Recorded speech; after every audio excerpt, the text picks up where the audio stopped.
incredibly disappointed with what I've seen from the standpoint of her promoting this book. Number one, she's saying things that she should have said when she was running for the presidency.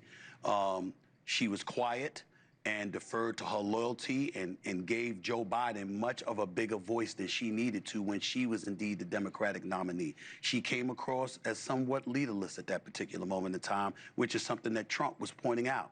Then to come out with this book after you lose the election, after you lose the popular vote for the first time for a Democrat since 2004, after you lose every swing state, after young blacks, young Hispanics, you know, all of those numbers dipped in Trump's favor because of you. You come out with a book and you're talking about Governor Josh Shapiro of Pennsylvania, who I interviewed last week.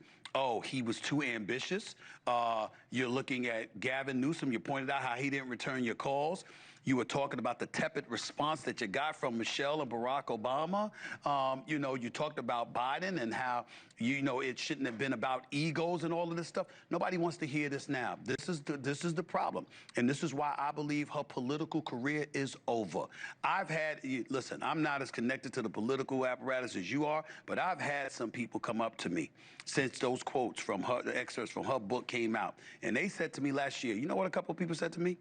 He said, we ain't taking her calls. How do we know that she's not taping them? How do we know she's not taping our phone calls? What are you doing revealing private conversations, okay?